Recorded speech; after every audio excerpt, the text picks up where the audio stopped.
Ok, mis amados, de vuelta con ustedes. Estamos en una serie sobre saludable doctrina o saludable enseñanza. Esto tiene mucho que ver con el comportamiento de nosotros para con Dios. Pero por ende, el que adquiere un compromiso de estar en esa intimidad, en esa búsqueda permanente de Dios, es porque ha recibido una enseñanza, porque ha recibido una palabra que se ha encarnado en su corazón, que ha hecho parte de su cambio, que ve resultados de aplicar esa palabra, que en sí es el hacerlo mover por fe. Cuando el creyente alcanza que esa saludable doctrina, esa saludable palabra, esa saludable enseñanza, que lo que hace es esbozar, admirar el atributo de Dios para con nosotros, que enseña cómo Dios nos quiere restaurar, restituir, pero que al tiempo también necesita disciplinarnos, y que toda esta enseñanza que nos lleva a consumar el apoderamiento glorioso de lo que habla la Escritura, que deben tener los hijos de Dios en este tiempo,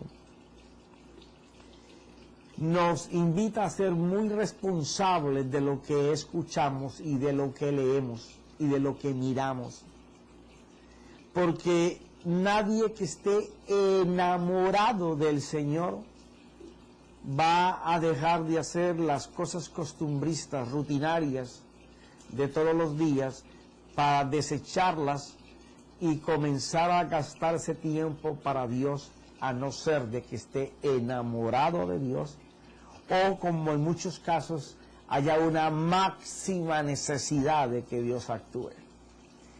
Y es muy lamentable cuando nosotros solamente vamos a Dios por nuestra necesidad. Cuando vamos a buscar al Dios como si fuera el Dios bombero para que venga a apagar el incendio que hay en nuestra vida ahora.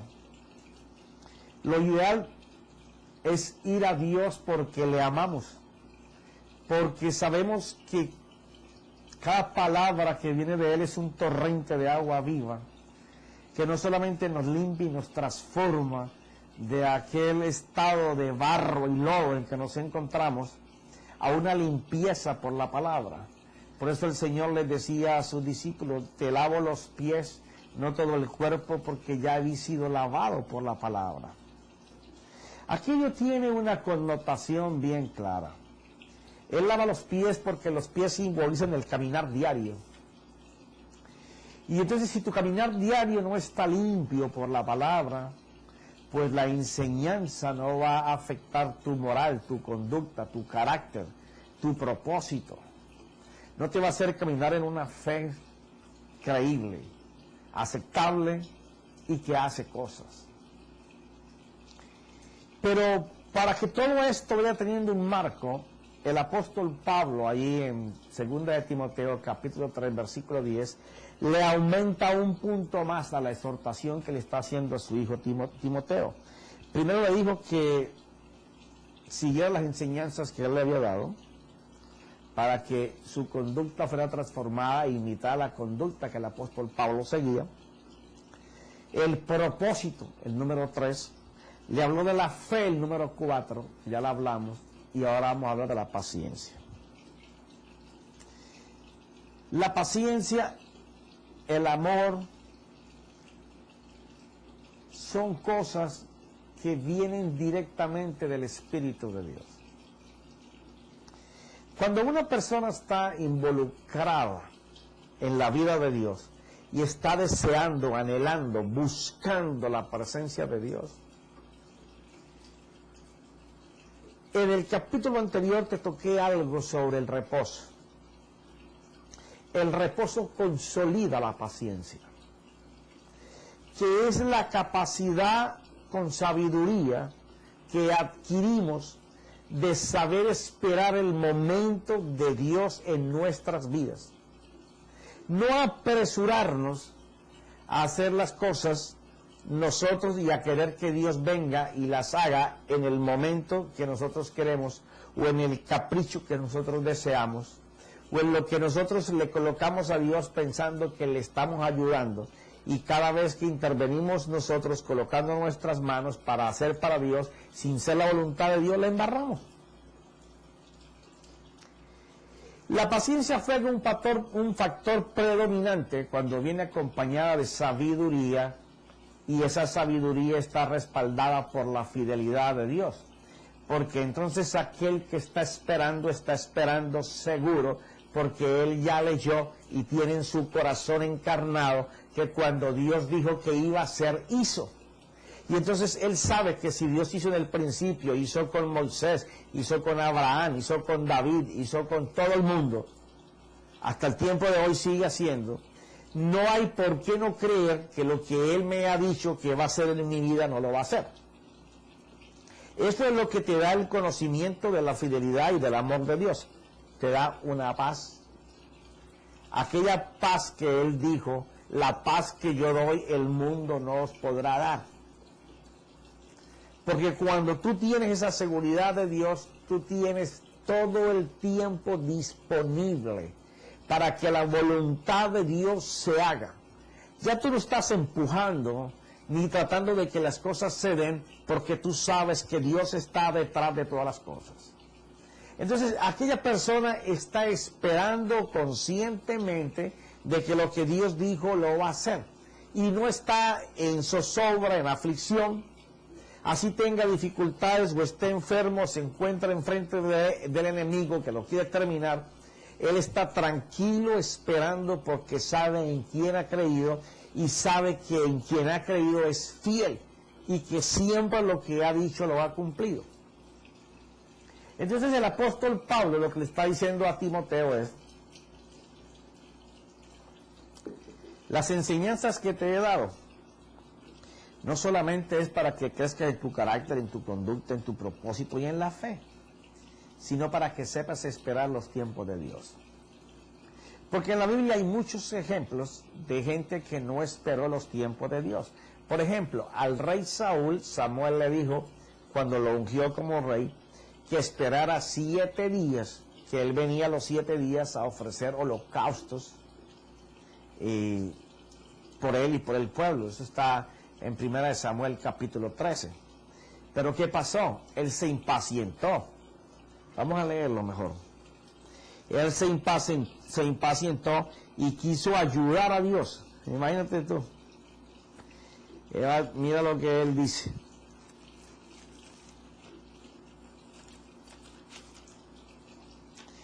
Capítulo 13, versículo 8. Vamos a empezar desde el 8.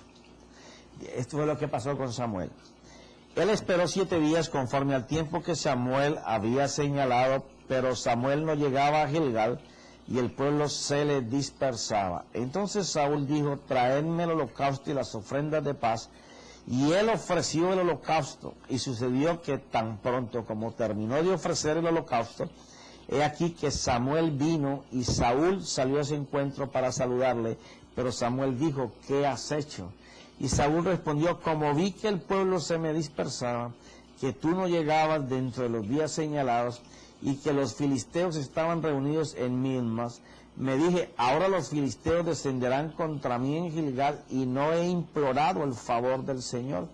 Así que me vi forzado y ofrecí el holocausto. Y Samuel dijo a Saúl: has sobrado neciamente, no has guardado el mandamiento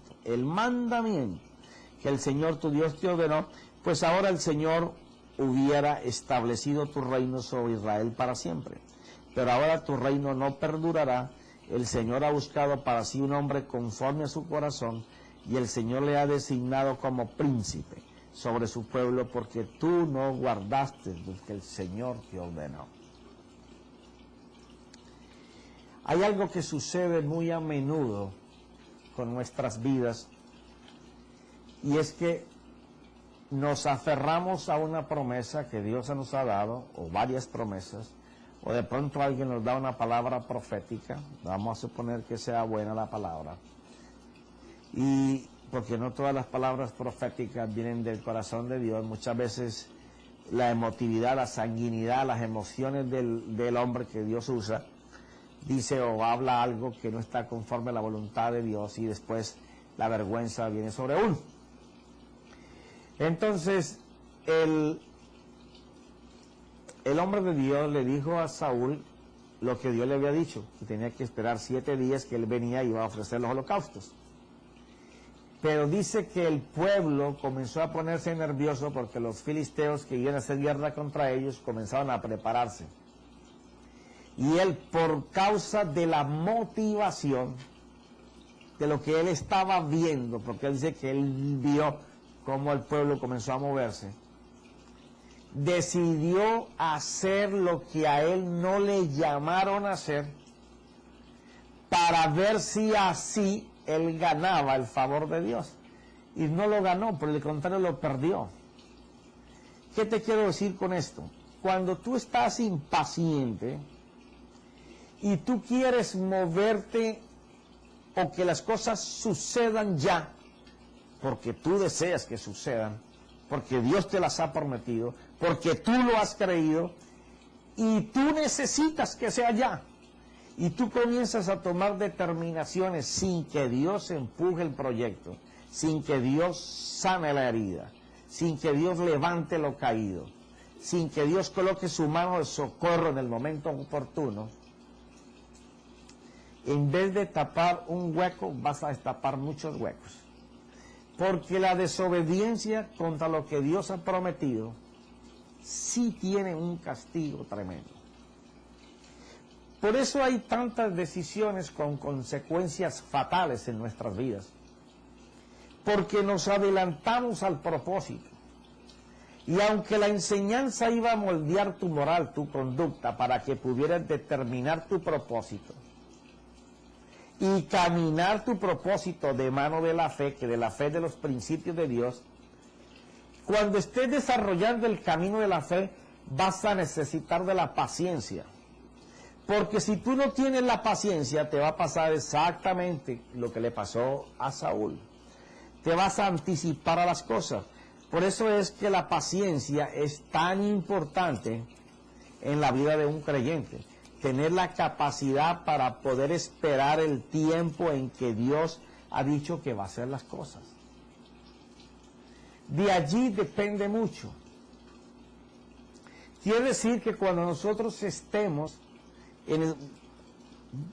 buscando de esa presencia de Dios y conociendo la fidelidad y el amor de Dios, cuando la paz de Dios llegue a nuestro corazón por la vida de la palabra de Dios en nosotros y por los tiempos de alabanza y adoración y gratitud para Dios, Dios va a desarrollar de su espíritu una de las semillas del fruto del Espíritu Santo, la paciencia.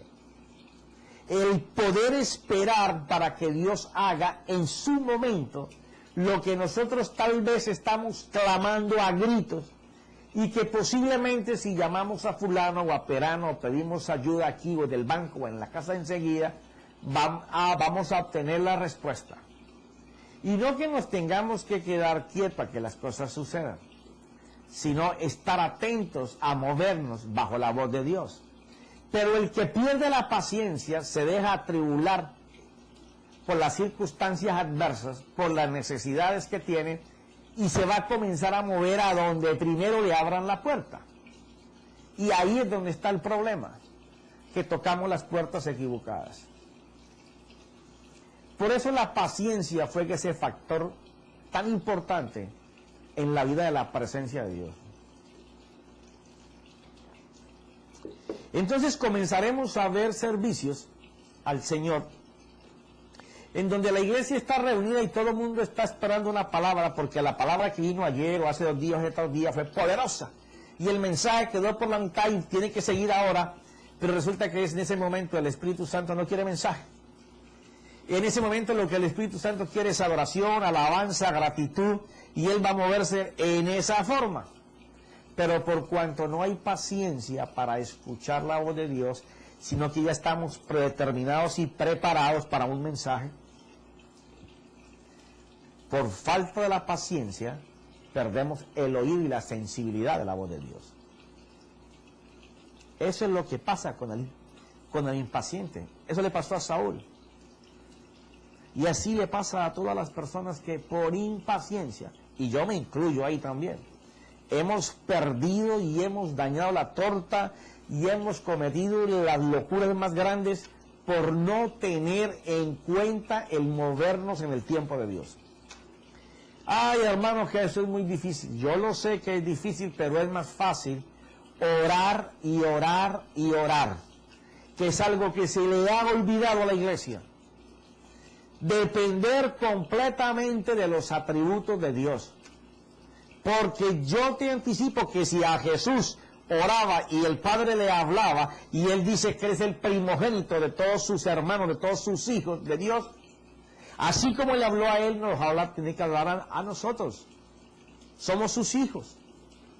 El problema está en que si nosotros tenemos la capacidad de paciencia para esperar en lo que Él habla y en la fidelidad y el amor que nos tiene, que no nos va a dejar morir, no nos va a dejar caer, que aunque parezca que va a llegar tarde, Él va a llegar en el tiempo preciso. Esa es otra de las cosas que el apóstol Pablo le está recomendando por el Espíritu a Timoteo, a quien está animando de llevar la vida que él llevaba. Y si tú recuerdas, el apóstol Pablo fue arrebatado, no estaba sin el cuerpo en el Espíritu, pero estuvo en la presencia. Y le fueron mostradas cosas del reino de Dios que él decía que no habían palabras para explicarlas. Eso es vida del Espíritu. Pero no te aterres que le haya pasado al apóstol Pablo. Hoy en día, Dios lo está haciendo con muchísimos hombres y mujeres de Dios. Luego eso no es solamente para el apóstol Pablo. Hoy está pasando. El deseo de mi corazón es que tú y yo podamos alcanzar esa dimensión. Que tú y yo podamos disciplinar, como dice el apóstol Pablo en Romanos capítulo 12, versículo 2, todos nuestros pensamientos para que sean alineados conforme a la voluntad de Dios y no al sistema de este mundo, transformándolos por la manera en que nosotros disciplinamos a nuestra mente para pensar solo en las cosas de Dios. Y entonces le ha recomendado la enseñanza, la conducta, el propósito, la fe y la paciencia. Y ahora llega al amor. Y de esto hemos estado hablando en muchos otros capítulos en series pasadas. Pero cuando tú puedes entender el amor de Dios, dice que el amor de Dios expulsa el temor, los miedos, las incertidumbres. Y la multitud de daños y pecados que hay en ti son expulsados porque el amor de Dios comienza a cubrirte, comienza a llenarte. Pero no solamente es para tu provecho. Una vez que el amor de Dios llega a la vida de una persona, ya esta persona comienza a caminar por el amor de Dios. Y el amor de Dios es buscando cómo servir a tu prójimo. Y cuando el amor de Dios está dentro de ti, tú estás haciendo cosas aunque te cuesten dinero y no estás viendo retribución para ti, pero tú estás dando, porque el amor de Dios es dar. Dios nos amó tanto que dio a su Hijo, aún tú y yo no habíamos nacido. Y el Hijo nos amó tanto que estando en la cruz y pudiendo bajarse y salvarse de semejante calvario, no se bajó por ti y por mí. Porque cuando le fue presentado a Él, lo que nosotros seríamos en Él, Él se llenó de júbilo, dice la Escritura. Decidió ir a la cruz por lo que le fue mostrado que iba a pasar. Y eso que le fue mostrado, fuiste tú y fui yo. Entonces, cuando nosotros estamos pensando en el bien de los demás, y no es ni siquiera en el de nosotros, es porque el amor de Dios que te ha llenado te da de tal seguridad para caminar en la fe de Él, para poder visualizar como Dios visualiza, para poder crear lo que no existe como si existiera y llamarlo por nombre, porque lo vas a hacer existir, porque tan pronto tú comiences a atar en la tierra, en el cielo van a recibir la orden de atar, y cuando tú empieces a desatar en la tierra, en el cielo van a recibir la orden para desatar. Pero eso lo va a hacer aquel hermano o hermana que está lleno del amor de Dios y que sabe que lo que él tiene y lo que él es y el propósito de su vida es darse a los demás. Que ese es un nivel de gloria el que la iglesia va a alcanzar en este tiempo. Que es que todos nos estemos dando a favor de todos. Porque dando en el reino de los cielos es que se recibe. Es todo lo contrario que se hace en el mundo. Tú das esperando que te den y si no te dan no vuelves a dar. Y aún más, hasta reclamas lo que diste porque no tienes interés. No recibiste provecho. En el reino de Dios tú das y no miras lo que das. Y tú das en la mañana, en la tarde, al mediodía, en la noche, mañana, la semana que viene y la que sigue. Porque tú sabes que la economía de Dios, la bendición de Dios, la gracia de Dios, los regalos de Dios van a ser de manera sobrenatural en aquel que tenga el amor de Dios, y el amor de Dios se manifiesta con una obra que es dar. Cuando tú estás dando de lo que Dios te da y Dios te lo da gratis para que tú lo des de gratis también, en la medida en que tú estás dando y una mano está sacando lo que la otra sostiene, Dios te va a seguir echando porque los vacíos tienen que ser llenos. Pero aquel que cierra sus manos y no da lo que Dios le da, Dios no le puede dar más porque su espacio está reducido y él no puede ni siquiera comerse lo que tiene porque si zafa una mano se le cae la mitad de lo que está guardando. Por eso es que dar es tan importante y el que da manifiesta el amor de Dios. El amor de Dios no es como decirle a una persona: te quiero, I love you, qué linda que estás, te amo. Esas palabras, si no se transmiten a hechos, esa persona se va a dar cuenta que tú no le amas. Entonces, ¿por qué si entre los humanos sabemos que si el amor no se materializa y no se transforma en cosas físicas, ¿por qué vamos a creer o en cosas espirituales? Porque el amor tiene que transformarse, no pueden ser solo palabras. Cuando nosotros manifestamos de la misma manera que amamos y nos aman aquí en la tierra, el amor de Dios, entonces Él gobernará tu vida. Y cuando ya estamos en esa dimensión del amor,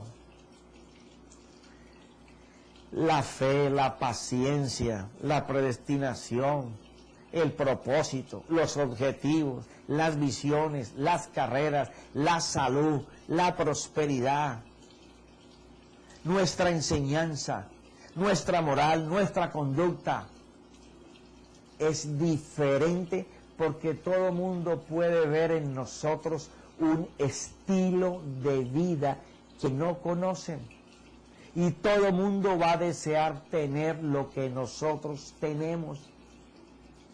De eso se trata la doctrina o la teología saludable. Hacer que por medio de la enseñanza de Dios, de la palabra de Dios, del sacrificio de Jesús, de la resurrección de mi Señor, en donde está el poder y la herencia para ti y para mí, que el Espíritu Santo y la palabra te pueda clavar, sumergir, meter, bautizarte en ella, que la palabra se encarne y comience a hacer una vida diferente, en donde el estilo de vida que tú comienzas a marcar, lo van a notar en tu casa, tus vecinos, en el trabajo, en toda parte. Eres una persona diferente por lo que miras, por lo que hablas, por lo que piensas, las cosas que tú dices, las cosas que tú haces. La gente va a querer lo que tú tienes. Eso es la iglesia gloriosa por la cual el Señor Jesucristo viene.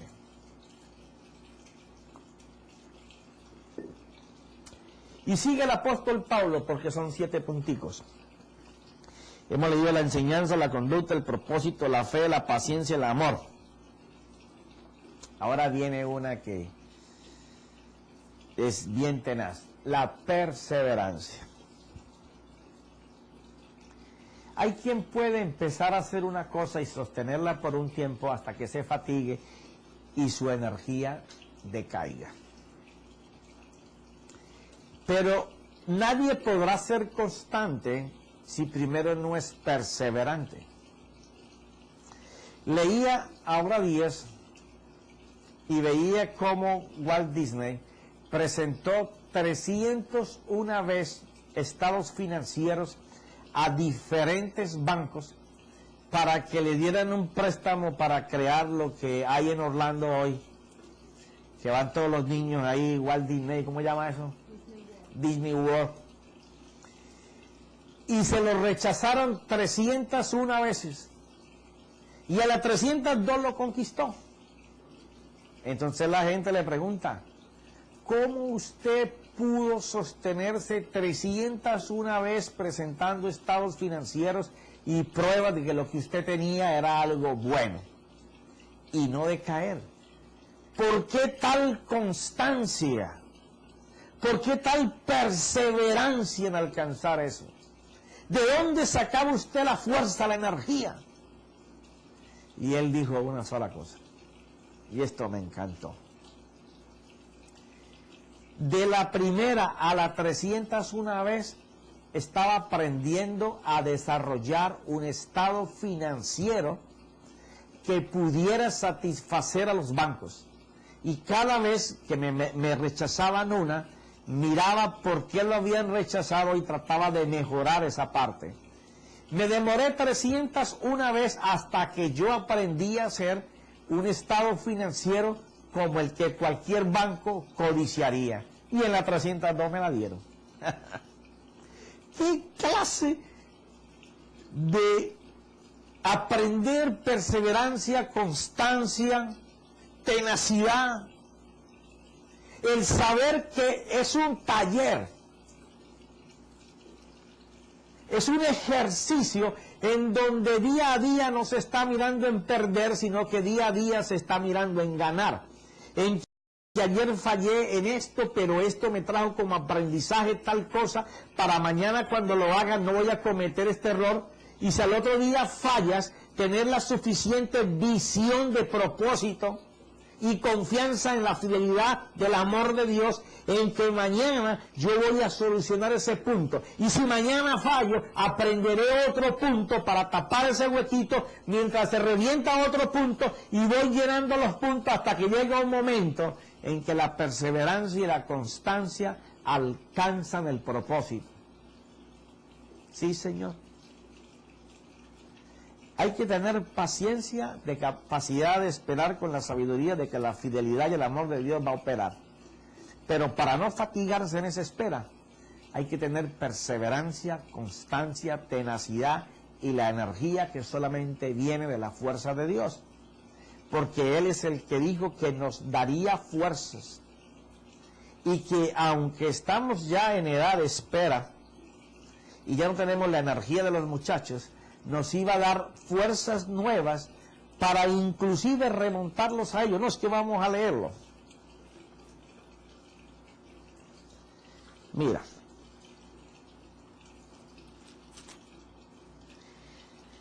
Dice así aquí en Isaías.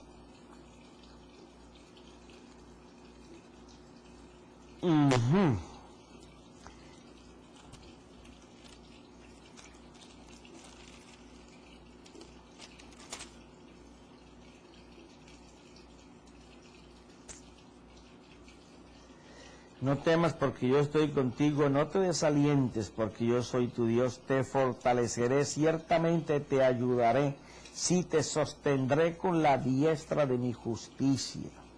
He aquí todos los que se enojan contra ti serán avergonzados y humillados, los que contienden contigo serán como nada y perecerán. Te buscarán y a los que riñen contigo, los que contienden contigo serán como nada y perecerán, buscarán a los que riñen contigo, pero no los hallarás, serán como nada, como si no existieran. los que hacen guerra, porque yo soy el Señor tu Dios. Ahora dice, ¿acaso no sabes qué es lo que has oído? El Dios eterno, el Señor, el creador de los confines de la tierra, no se fatiga ni se cansa. Su entendimiento es inescrutable. Él da fuerza al fatigado y al que no tiene fuerzas aumenta el vigor. Aún a los mancebos o a los muchachos se fatigan y se cansan, y los jóvenes tropiezan y vacilan. Pero los que esperan en el Señor renovarán sus fuerzas. ¿Cuál es el secreto? Esperar en Él.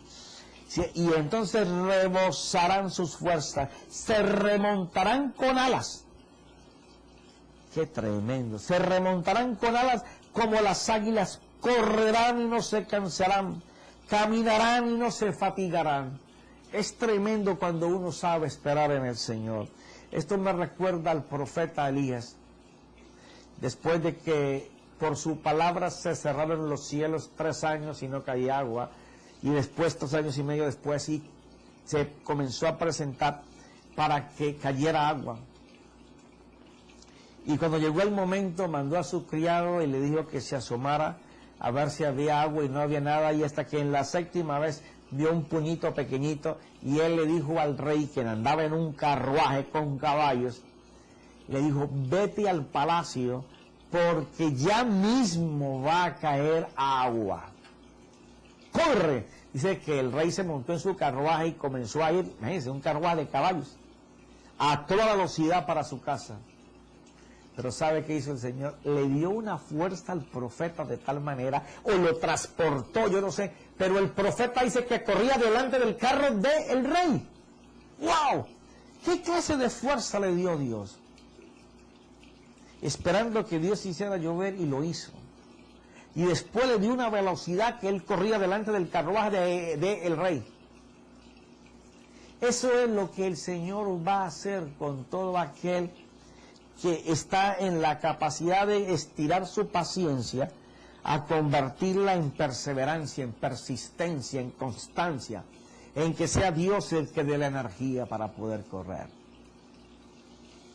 Cuando el apóstol le narra estos 7 puntos a su discípulo, que la enseñanza, la conducta, el propósito, la fe, la paciencia, el amor, la perseverancia, en el número 7 del mismo capítulo está hablando de los que no hacen lo que él está diciendo a su discípulo. Que aquellos siempre aprendiendo, pero que nunca pueden llegar al pleno conocimiento de la verdad. Y así hay gran parte de la iglesia con este mismo consejo que el apóstol Pablo da. Hay gente que siempre está aprendiendo, pero parece que perdieran el año con el Señor, porque llevan 30, 40 años en el Evangelio, 20 años, y siempre tienen las mismas dificultades o aumentadas, como que pierden el año con el Señor. Se cumple en ellos lo que el apóstol Pablo le está narrando a Timoteo en este capítulo 3.